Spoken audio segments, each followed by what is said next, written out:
Welcome to The Grow Show, powered by Steel. The Grow Show is brought to you by Marty Grunder's Grow Group, where we specialize in teaching landscaping companies how to clarify their platform, grow their people, build their processes, and realize profits. Everything we teach is grounded in real experience. Our team is actively involved in the day-to-day operations of Southwest Ohio's Grunder Landscaping Company. New episodes of The Grow Show are released weekly on Wednesdays. Remember to subscribe so you never miss an episode. Now, here's your host, Marty Grunder. Well, good morning, good afternoon, good evening, wherever the case may be. This is Marty Grunder from Grunder Landscaping Company and the Grow Group. Thanks for downloading the Grow Show powered by Steel. Today we're going to be talking to and learning from Keith Bowman from McHale Landscaping. But first, a reminder, you can get the latest edition of the Grow Show delivered to your phone, tablet, or computer by subscribing wherever you get your podcasts, or watch us on YouTube for an enhanced learning experience. The Grow Show is the greatest thing since the NALP Grow Group Field Trip. We've traveled all over the U.S. for these folks in the past 8 years, and each one is a tremendous learning experience for you and your team. Nothing beats experiential learning with your team. I see better than I hear, folks, and I'm willing to bet you do too. We put our heart and soul into everything we do, so sign up for the field trip. The link is attached, and now let's learn a lot more about the field trip from our host from McHale Landscaping is Keith Bowman. Keith, welcome to the Grow Show. How are you? Thanks for having me, and hope you're doing well. Glad to be here. Super excited to come out there and see your operation. I've been a distant fan for years. I've read about McHale Landscaping for probably 30 years, to be honest with you, probably longer than that. Heavily decorated company, does tremendous design build work. Could you be so kind as to tell us a little bit about yourself, first of all, and then give us a little bit of history of McHale, who started it, how'd you get to where you are today? Just have us understand what's going on out there. Okay. Thanks, Marty. My name's Keith Bowman. My title is President of Horticultural Services and Business Development. I've been with McHale since February 10th of 2003. I came and started as a foreman right out of college.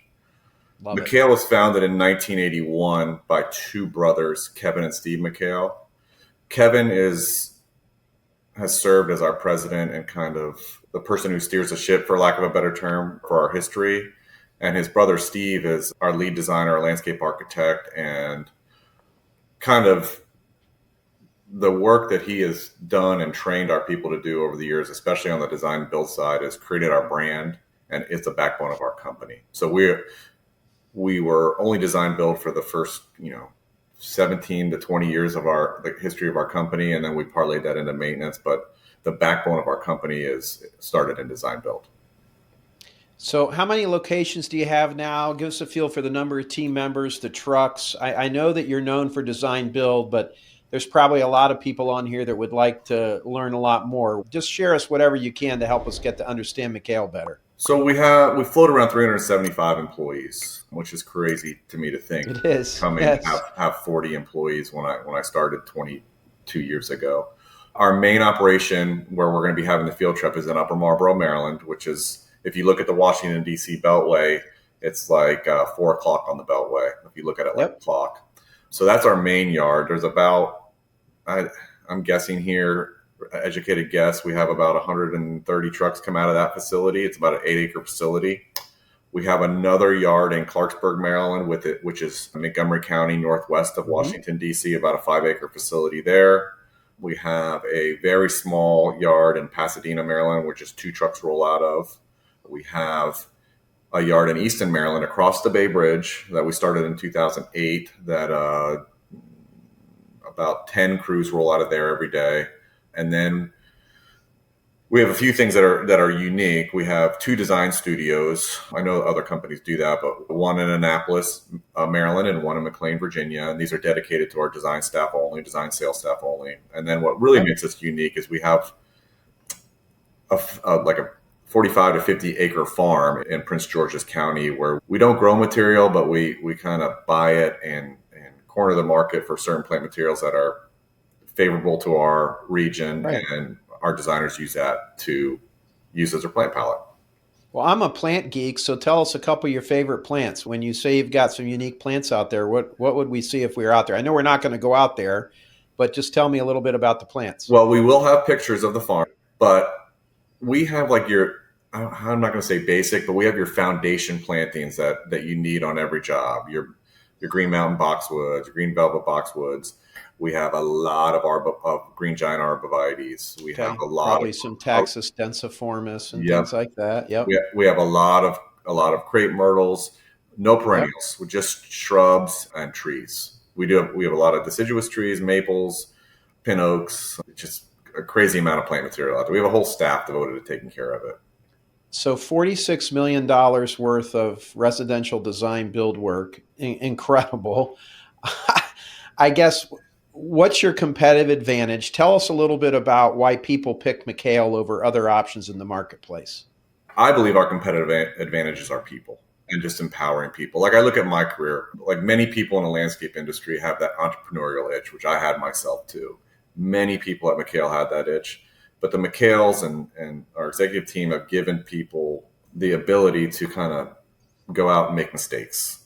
And we've all learned from mistakes, and they've been there to back us up. And it shows with the client. Like we make a mistake, we're gonna own up to it, and that leads to referrals, that leads to more work with the client base, and one hand played off the other. Like I told you earlier, Marty, we started in design build and it's parlayed into maintenance, and now the company's like 50-50. So it is a big undertaking, but we like to market ourselves, all the employees at McHale, as single source. So Keith Bowman goes out and represents McHale Landscape Design. He's going to make a relationship with Mrs. Smith. And I have this in my career where I've worked for certain clients for my whole 23-year career. And that leads to, maintaining their property or doing phase 2 or doing a redesign. And then another important thing for us is we're very versatile. So we have horticulturalists, we have landscape professionals, guys that do the grading and the groundwork and the stonework. We have masons, we have carpenters, and then we have the designers to kind of rally us all together, and we can build what they imagine. Keith, as I'm listening to you, is it fair to say that one of your secrets to your success is that all of the people that represent your company and sell work almost kind of have a little business within the business? Is that exactly? If you look at McHale's a bunch of little businesses stacked up on top of each other. Right. So our design salespeople, they have a team, and their objective is to, on the design side, to design it, to go out and show the client their vision and sell it, and then produce it. So I think for everyone, no, go ahead. It's not just kind of a lot of companies separate design, sales, and operations. Right. We kind of have it married together. Right. And I think when we think about it, I know myself, I'm trying to find a little handyman for my house. You can't find anybody. I have a Toyota pickup truck. The Toyota dealership, Keith, around the corner, it's literally 2 miles from our shop. We don't even want to go there anymore. That's how bad they are. And bad service is everywhere. And I see people, they scoff, oh, it's a big company, I wouldn't get service. But I know you get service out of McHale because I know you don't grow. How are you finding $46 million worth of work? Is it a lot of referrals? Is it networking? Is it outreach? Is there something from a marketing perspective that you're, half of it is maintenance, which is great, but you still got to climb up the hill for 25 million worth of DB work every year. How are you doing that? And maintenance would not be as big as it is if it wasn't for, built off the tails of DB. So yes, right. I think you make a great point, right? So what we kind of tell our people is customer service doesn't add overhead. If you want to build up your team's customer service, you're not adding a truck payment. You're not adding. Oh my gosh, that is so. I hope everyone. I got to interrupt you here. You got to listen to that again. Customer service is not overhead, ladies and gentlemen that are listening to us today on the Grow Show, powered by Steel. That is great. Carry on. Love it. So our philosophy is a really high level of customer service, right? So you're frustrated by the Toyota dealership, right? Right. Our clients will get frustrated with us sometimes, the pace of business or whatever, but we want to own our problems. We want people to have a direct line to their account representative or salesperson's cell phone. The product is important, and we do a really good job with, our projects are amazing. But we're showing pictures of some of them right now that we've bled in here. If you're watching us on YouTube, and I could look at your website all day long. It's like looking at a botanical garden. I mean, Yeah. tremendous projects, We mind-boggling. really appreciate that. But Yeah, on top of that, the great work and be able to do the complicated projects, we're firm believers that our high level of customer service gets us referrals, because especially when you're dealing with clients of, high wealth or high pressure jobs, they're measuring value as opposed to right, dollars. So right. we actually have clients that'll call us and say, hey, I need to get my driveway sealed, or can you find someone to get my windows cleaned? Or we want to build that relationship, and we don't want to do everything and be everything for everyone, but it kind of goes that way, that And then they do can you rely get their on us. driveway sealed and get their windows cleaned, or you have referrals? You have a concierge service? Tell me how you're doing that. It depends on the client. It depends on the Yeah, client. Some clients we'll find someone and we'll subcontract it out. But other clients, that it just depends on the situation. We'll say, call Tom down the street. He seals driveways, or just right. we want to be the first call.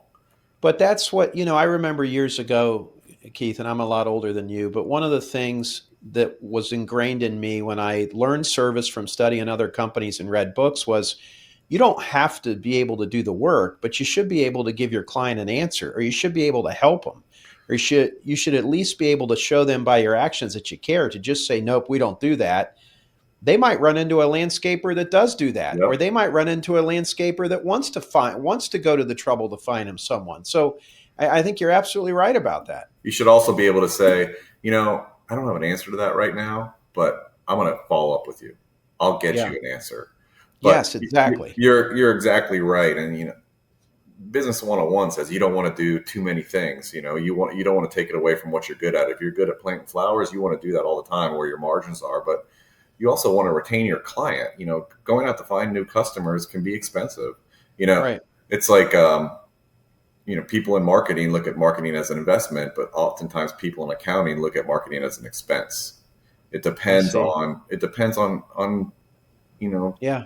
how you get your client. So if Marty, if you look at our advertising, we do a lot of advertising in high-end publications, and we use Okay. our awards to kind of drive our marketing. But Right.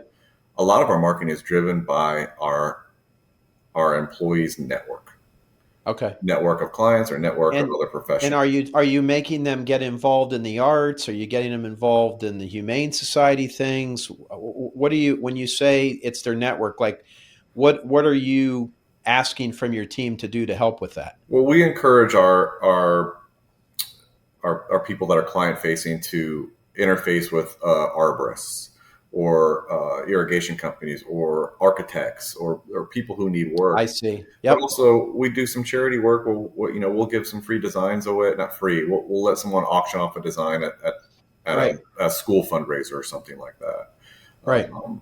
And it kind of plays off each other. Engineers is a good Right. Well, lead source for us. no, you're preaching to the choir here, because one of the things we teach here is this concept that every salesperson, every day they prospect, every day they nurture, every day they close, every day they look for two kinds of people that could do business with you. But Keith, I have found what is just as important as finding people that can do business with you is finding people that can do business with you. You might find a mortgage banker in Maryland that has unbelievable contacts for new senators or new politicians or a new company coming to the DC Beltway, and they need somebody they can count on. And Yeah. that, again, it gets back to what you and I were just talking about, that if a mortgage broker, okay, they don't do landscaping, but if they refer McHale, and McHale always comes through and it makes them look good, everybody listening to and watching the Grow Show today knows how that feels when you want to refer someone that you know is going to make you look good, right? Yeah, you're speaking my language. You never Yeah, know. you don't. You never know the person that you're meeting with, if they're the network that they have, if they're a connector, and if you go out and do a good job for them, if they're gonna refer people to you. Yeah. It's a very important thing, and it's hard to train people. You have to experience it. You have to experience Well, the network. and that makes me think of the next question that I want to ask you. So you're not going to do this if you don't have good people. So find and keeping people. We have 250 companies in our peer groups now, Keith. It's the topic of discussion at every meeting, and it's a little strange to me because I've been doing this 41 years, and for the first, I'd say 15 years of my business, the challenge was not finding people to do the work. I always had a great pipeline. The challenge was finding people who want us to work for them.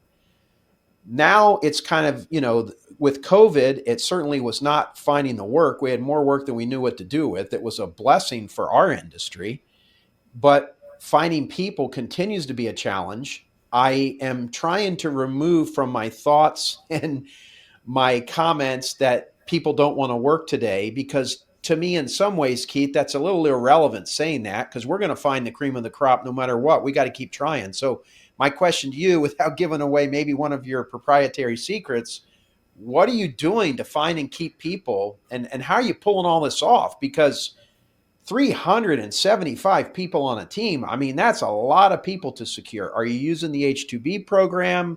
What are you doing to find and keep people? So I'm with you. It's a concern. It's a concern for us too. So I will say one thing that's really, really helped us is McHale's a true family business. So we have the two founders that work for us, that lead us. And then we have 6 of their children that are in the business.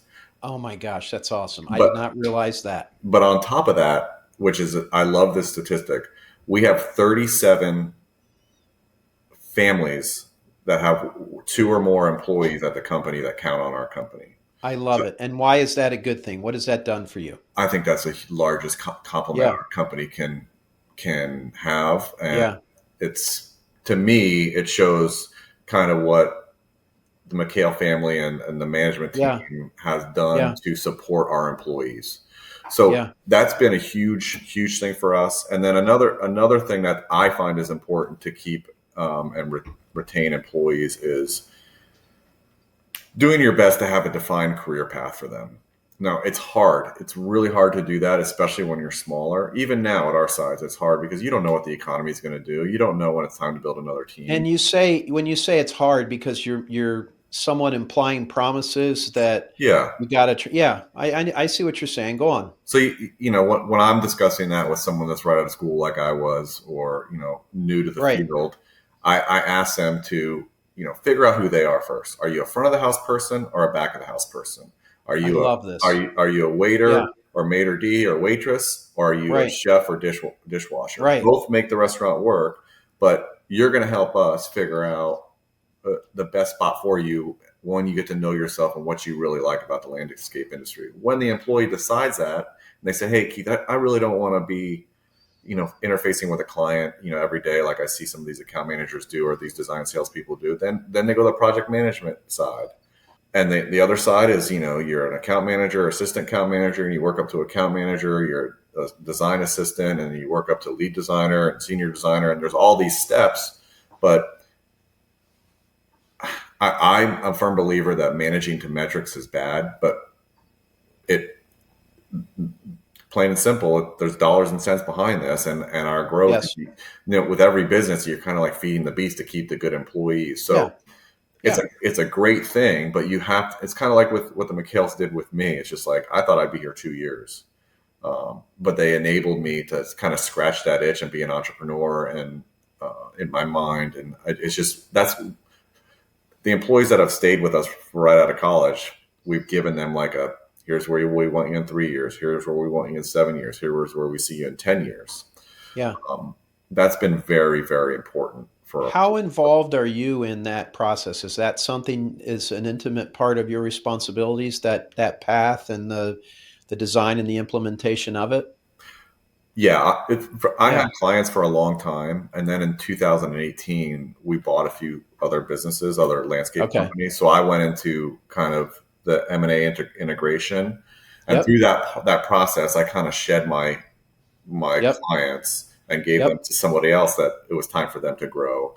And a large part of my job now is just, I don't know the right way to put it, mentorship, but guidance, management. Yeah. Well, and what you're making me think, and I know enough, before we met, I've heard great things about you and what you've done there. The questions I always like to ask my clients, and I often ask them that in a private, intimate setting, and they'll say, "Well, what do you mean?" And I'll say, "Well, tell me about a bad day you've had in the last month. Did you yell at someone?"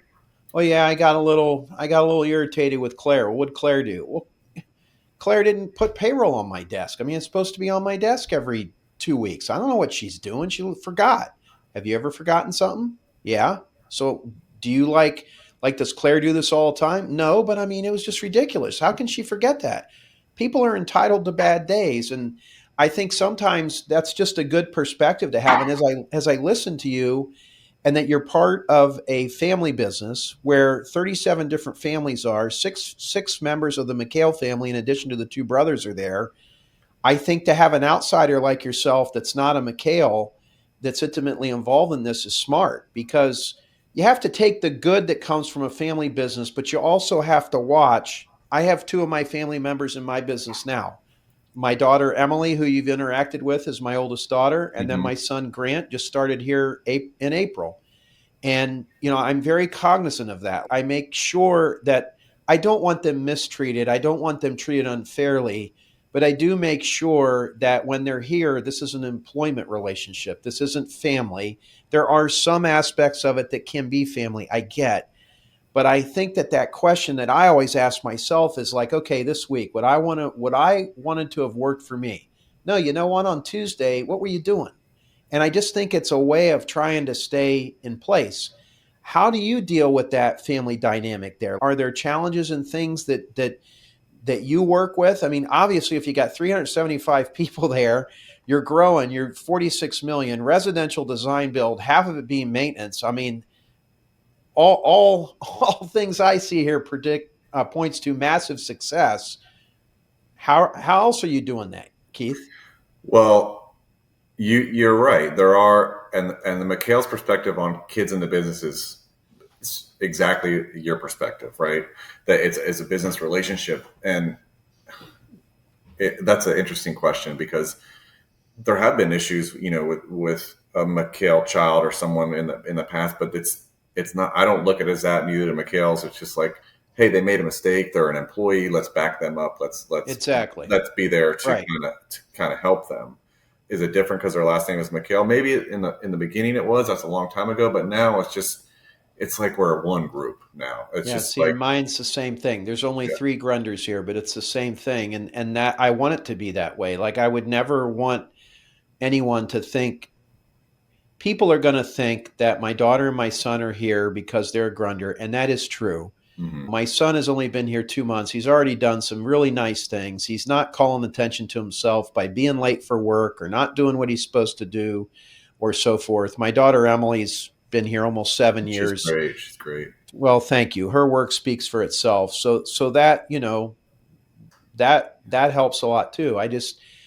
I think oftentimes, Keith, people are afraid to work with family, and I think if you do it right, it can be done. Yeah, You know, I think that's, most of the McHale kids, except for two, work on my team, and I consider them peers. We confide on each yeah, other, on a right, day-to-day basis on issues right, that we're having. And then on top of that, I've referred two of my very close friends to work at McHale. And yeah, people and always that say, says it all. you don't mix business with pleasure, but it's one of our executive team members was a really close college friend of mine, and it's a great Yeah. company. And I'm sure you feel the same way about your company Well, too. yeah, Why would you not have good people?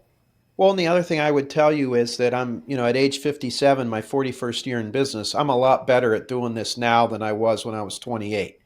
If I would have had to bring a family member in or a cousin or something like that. In fact, I did have a cousin that worked here that didn't work. I had to terminate him. So there's those things. I don't think I was mature enough, and I don't think I had the wisdom and the understanding. I had a lot of mentors that, I had one of my mentors, it was actually his son that helped me the most with this. And he said, the way I look at it, because he was from a family business, wildly successful family business, multi-billion dollar a year company. He said, the way I look at it is your last name should get you the interview, but you got to be able to get the job. And I always like that. Like, I think that is what happened. So speaking of team, doing the kind of work you're doing, I know you have a lot that you self-perform, but I also imagine that you're leveraging a lot of subs, other partners in your success. Can you tell us a little bit about who else helps McHale work?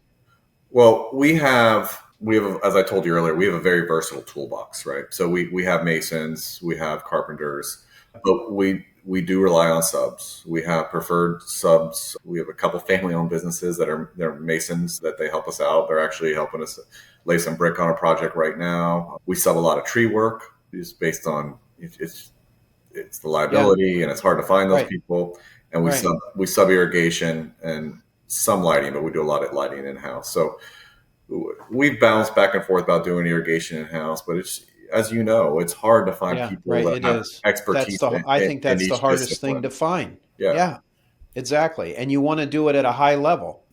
Yeah. So we've subbed things over the years that we have brought in-house. We brought in turf care in-house, which was a great decision for us. We have two really great turf care managers.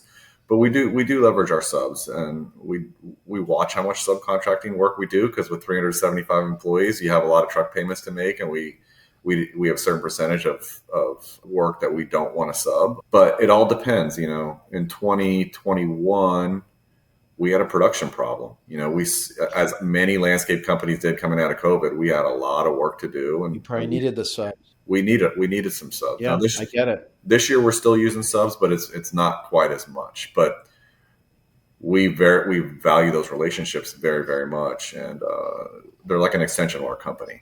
Yeah.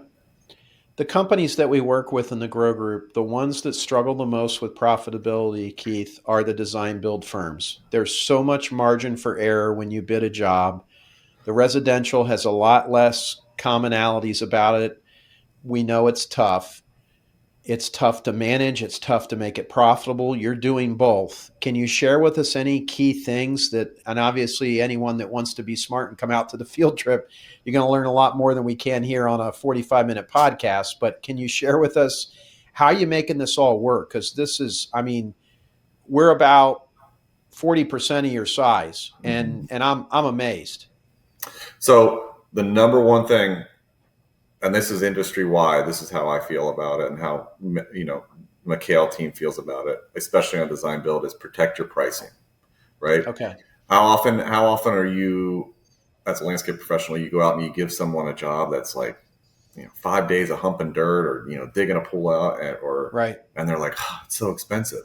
But when an HVAC contractor or plumber comes in or whatever, and they give their pricing, it's like, oh, it's you know, it's a skilled trade, but there's a lot of work that goes into landscape design build. And there's a lot of things that go wrong. You're dealing with grading plans. You're dealing with house elevations. You're dealing with all the trades.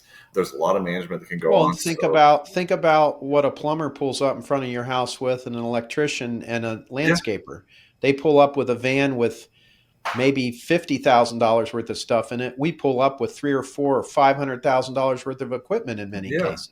And I'm not implying that people that come to this event or people listening to this podcast should price their way out of problems, but know your costs. Yeah. Know your costs, and a rising tide lifts all boats, right? So Amen. If we're all protecting our pricing, and we know we want our employees to have paid holidays, we want our employees to have health insurance, we want our employees to have 401k. There's a certain standard that I think in the landscape industry we need to protect. And if you get yourself to the point with design build, especially, where you're like, this is the price that we need to do to make your expectations. And you over deliver, it feeds the other hand, Marty. It feeds the referrals, it feeds everything. That's our number one thing. Yeah. And I know from the pictures that I've seen of your job sites and the videos I've seen, those are tough people you're working for. And, you know, we get in those situations here where someone says, well, so-and-so can do the exact same maintenance that you did for me last year for 30% less. I have to go with them. And I will say, hey, Charlie, I'm sorry, but there's no way it's the same job. It is all about the man hours. We're not wasting time over there. Either they don't know how to bid work, or they're not going to put the hours in it. And the quality of your home, your maintenance, it's going to erode slowly. You're not going to see it overnight. Yep. Okay, because we got it in good shape now. But come July, August, if you look at some before after pictures, you're going to start to see what happens from not having those hours spent on those beds. You'll call me back in 3 years. Right. Or having someone take a weed eater to your Hypericum ground cover versus having someone prune it. You know, I mean, it's what do you want? Do you really want it to look good or not? So,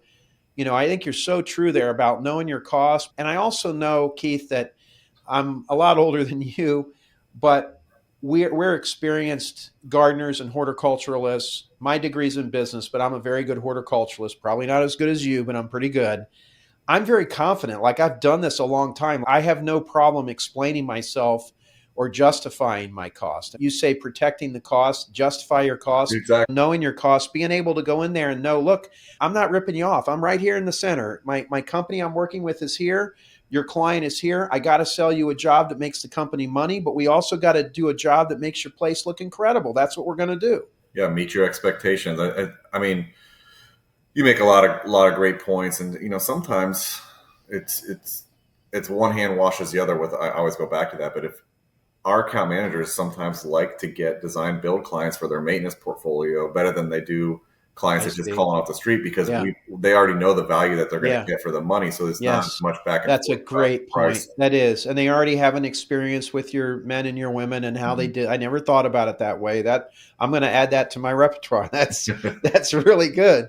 Few more questions that just help, things I was thinking about that I would want to know.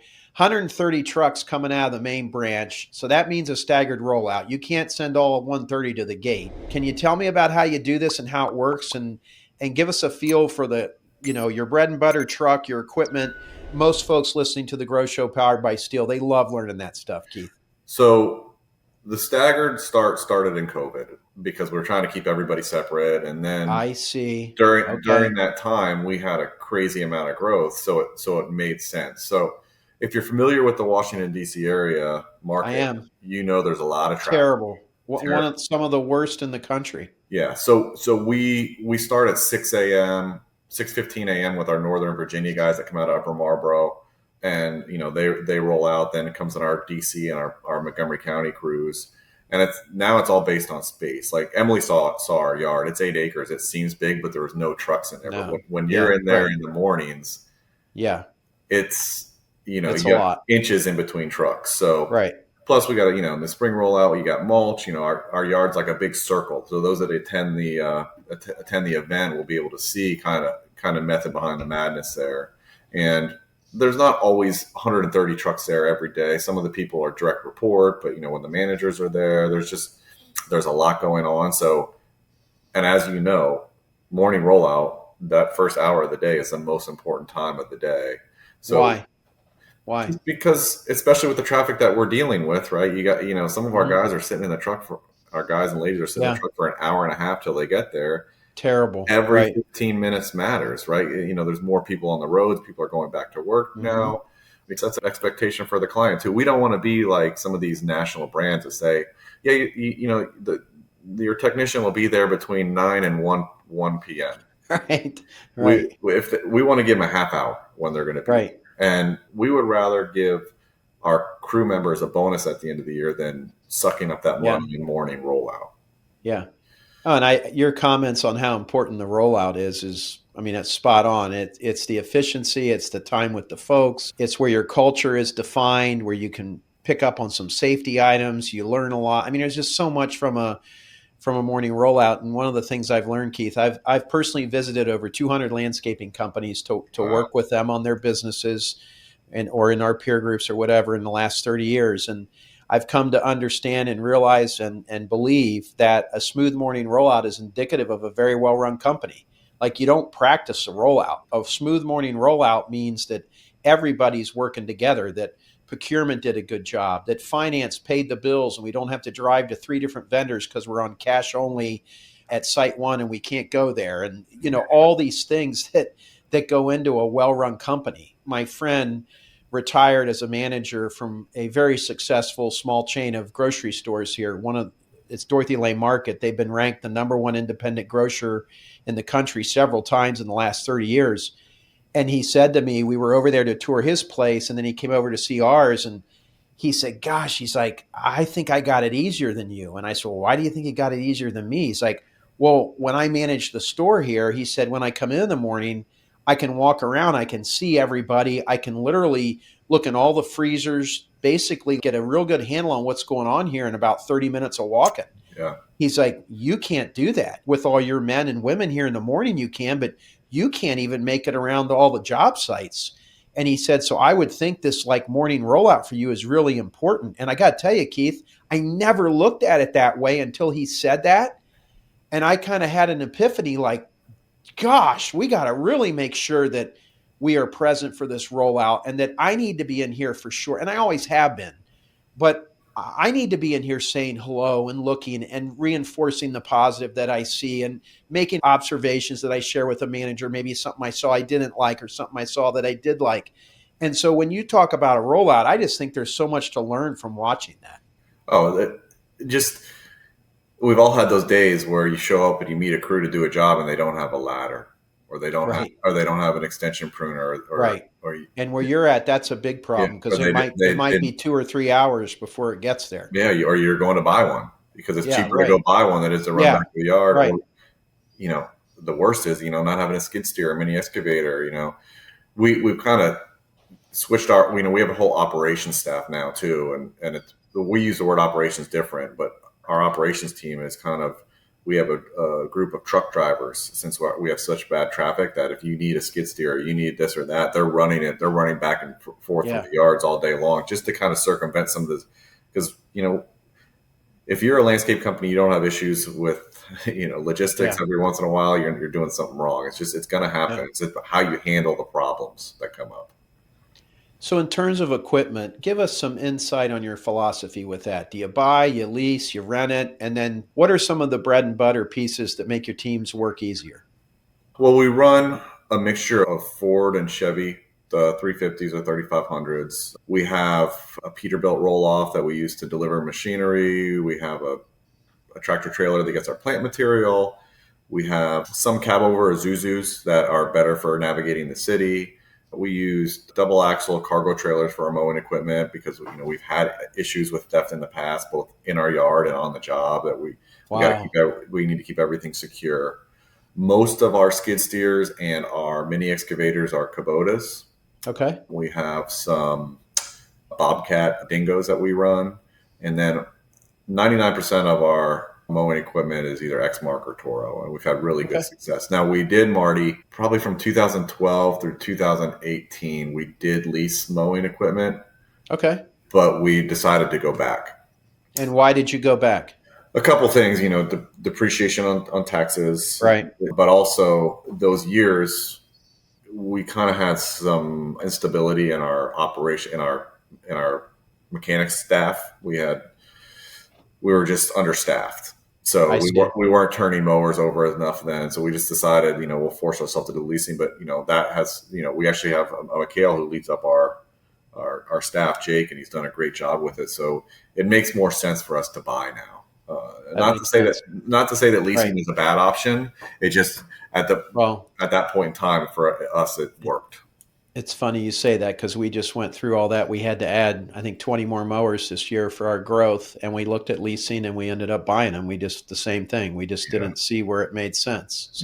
So we run, most crews have a 1.0 turn, 148-inch, 136-inch walk behind and push mowers. But on our Eastern Shore branch, they're mowing huge estates. So the equipment's a lot bigger. And then our philosophy on renting is, we have like one stump grinder, one chipper, the basics, but we will rent equipment and we'll put it into the jobs. So we'll rent like Zoom booms, things like that. But I would say we're not going to buy it unless it's out on a job. Yeah, right. Exactly. You're very careful. Yeah. You mentioned that you have issues with theft. What are you doing to prevent that? And how are you setting your crews up for success in that area? Unfortunately, we just have to be diligent, when they're on the job site about there's just a band of guys going around just stealing stuff. So unbelievable. If the guys are working in the back of the house, they have to have everything locked up in their trailer in the front. We put the hockey puck locks on. We're thinking about putting cameras in the trucks just to circumvent that issue. Yep. So it's just daily reminders, not daily, but monthly reminders to the crews like, hey, lock your stuff up. And this is extremely critical during COVID, where if you got a mower stolen, you weren't getting one for a couple months. Good point. In our yard, our yard's under surveillance all the time. Both of our yards are under a lock and key, and everything is taken out of the trucks, and small stuff that can walk off is put into lockers that show everybody that comes to the event in September. Yeah, boy, that's just tough. I know you mentioned a few more questions here with Keith Bowman from McHale, the host of our NALP field trip this year. Excited to go there.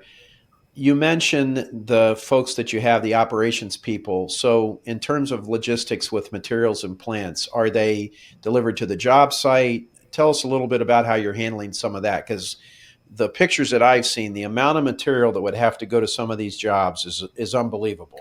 Yeah, so some of those jobs, we have a person named Mandy that's been with McHale as long as I can. She heads up our farm and our operation with plants. So the way it works is if I'm a salesperson, I go out and sell something, I get the deposit, I get a job number, I turn it into Mandy and I tell her, hey, I need this in the yard by the I 15th. see. I'm taking it out on the 15th. It's got to come to the yard though, because we're in a tight spot in DC. Or if I sell, 30 green giant arborvitaes, say, hey, let's bring them on the tractor trailer. So there are, as much as possible as we can do with design build, we like to direct ship it to the job, so it's only touched once. Yeah. And But that's a lot better on that ball and burlap stuff, weakening the balls and everything, as you well know. yeah, and it helps our warranty numbers. And Yes, 100%. it's also, it's mostly our maintenance enhancements are delivered to the yard and the crews take them out. But if we can get a 650 into a job, we're going to direct plant material deliver for our design build jobs. That goes with stone too, and gravel, river jack, All that stuff that we keep in the yard, mulch. Yeah. I don't think there's statistics kept on this, Keith, but I can't imagine there's a more decorated company in the U.S. You folks have won hundreds of awards. It's unbelievable. I can't wait to learn some of the tricks. Are there any quick tricks you want to share with us about winning awards for your work? Well, that's a great credit to Kev McHale. He's always pushed us, and it's been a great marketing endeavor for us. But it's also, we kind of put ourselves out there. We put our work out there to be judged by other peers and getting involved in other associations. And that's a great compliment, Marty. I appreciate that. We take great pride in our work. So I would say the advice is, making money is important. Making money is important. But if you concentrate on metrics over the people and the product, it's probably not going to work out as well as if you do a bang up job and you go the extra mile, and maybe you have a job that the margins aren't as great as you'd hope. Find value in that mistakes that you made to have a lower margin, but give the best product you possibly can. Yeah. And that's really the driving force behind McHale. We protect our brand through that, and we want to show off our work for younger companies out there. And there's a bunch in our market. We encourage everybody to submit we want to see everybody's work. Well, and I love what you're saying there. And I found the awards are good all the way around. The clients love the fact that you got them. The team gets to pound on their chest. And to be honest with you, Keith, the group that I think gets the most benefit from it is the team that put the work in. We've won, I think, 60 awards total. When we get them, we'll get a plaque for the team leader, and we'll make sure they get recognition. I think that it's, that's part of what drives us, that we're competitive. McHale wants to do award-winning work, and we want to win an award for it. We want to recognize, and then we want to talk about it. I think that's a great part of your culture. That is something we all should probably look at implementing more in our own companies. Yeah, it also helps keep employees too, because that motivates people. Those things motivate people. Yeah, to feel good about their work and to feel recognized. Yeah, you're working for a company that isn't just slapping trees in the ground and burying the root collar and going on to the next job. Yeah. Is there anything else you'd like to share about what everyone might see? Hopefully we'll get a lot of people that'll want to come see it. I know I can't wait to see it. We're bringing folks from our team here at Grunder. There's many of our clients are already signed up.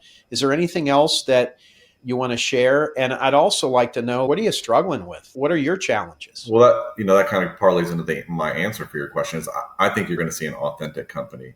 Okay. We're going to celebrate our wins, and we do celebrate our wins, but we also have learned from our issues. We have issues just like any other landscape company does, and we're going to be excited to share and learn from people that are coming to see us. We have issues with inventory. We have issues with training sometimes with the last person on the crew, which is like, is the foreman training the third person on the crew or the fourth person on the crew?